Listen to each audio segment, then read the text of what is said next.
Hello to you and welcome to Adelante Chicago. I'm Lourdes Duarte. Thank you so much for joining us. We're Lourdes Duarte. Bienvenidos. We start with the news that has shocked and shaken the farm workers movement. A New York Times investigation revealed allegations of sexual abuse by late labor leader Cesar Chavez.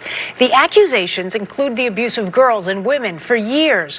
Among them, civil rights icon herself, Dolores Huerta, who is a labor leader in her own right. Reporters interviewed several women and 60 additional people with ties to Chavez about the claims that date back decades. One victim said she never told her story until now because she feared damaging the movement to secure farm workers' rights. Here to talk more about that is Alexandra Sosa. She is the CEO of FLAP, which stands for Farm Worker and Landscaper Advocacy Project.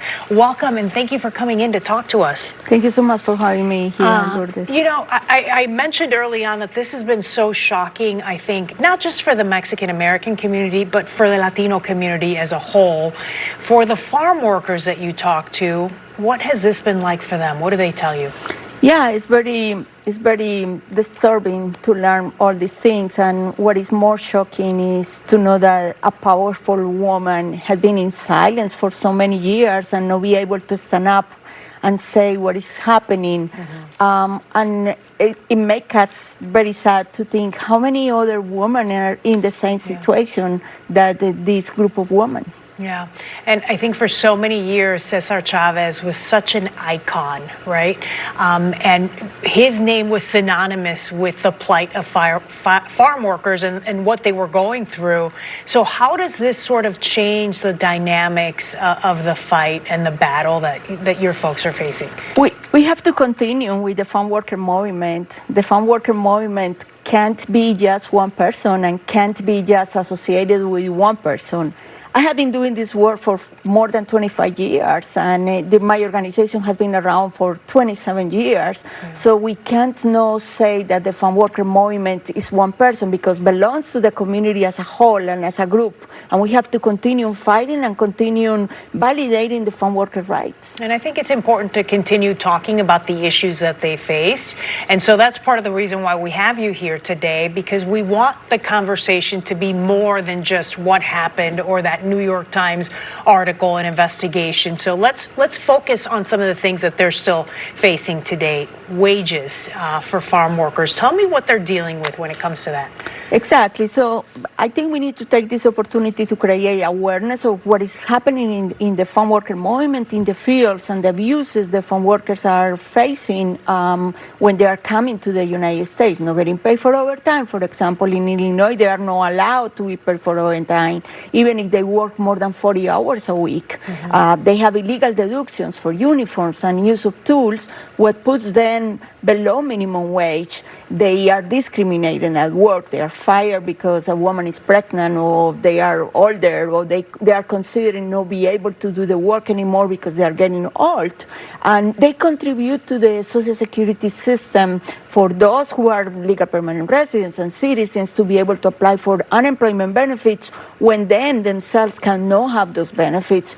They are victims of a lot of sexual abuse, sexual trafficking, human labor trafficking, and also injuries at work. And they don't even have a health insurance. Yeah, it's so tough to hear all of those things because I think for so long, people thought that a lot of these issues had been resolved through the labor movement, through the work that people like Dolores Huerta and in a way Cesar Chavez did, that a lot of these issues had been resolved, and that is not the case at all. It's not the case. I mean, it's before the pandemic, this group of people were completely invisible.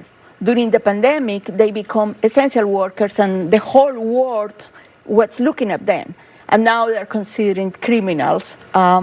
So those violations that are happening in the fields are forever, along the history of the farm worker movement, along fighting for better working conditions, fighting for no discrimination, fighting for be able a worker to go to the medical center and get medical attention if they need. So those are violations that are still going on. I know every state sort of puts obviously their own laws and their own systems in place. How do we fare here in Illinois in terms of making sure that these farm workers are taken care of and that they have the same rights and assurances that other people here living in Illinois have? Yeah, we are trying to have a coalition that are advocating for payments for overtime for farm workers, because the work they do is fundamental. They are the ones who put the food on our tables. So no payment, no pay them for overtime means that we are eating discrimination, we are eating violations. And how is that possible that they don't get paid for overtime when every other worker in Illinois, in America, would get paid for overtime? So what is the thinking behind that? It is an exception to the law. That's the law, and it's a whole movement that doesn't allow to be paid for overtime. So we are trying to pass a law that says that they have to be paid for overtime, because it's only fair. I mean, we cannot continue needing no payment for overtime and discrimination and all these violations that we don't really think what is behind the food that we are putting on our table. And the result is that behind this food, there is sexual abuse, there is human labor trafficking, there is no payment for wages, there is no payment, there are injuries at work.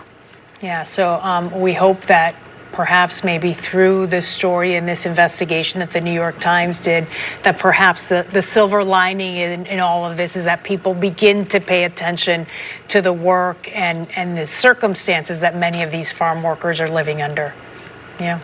Okay. If people want to get more information about the work that you do, where should they go? Yeah, they just go to our website. It's flapillinois.org. And they can also send us an email to info@flapillinois.org. Okay. Thank you so much. We appreciate your time. Thank you.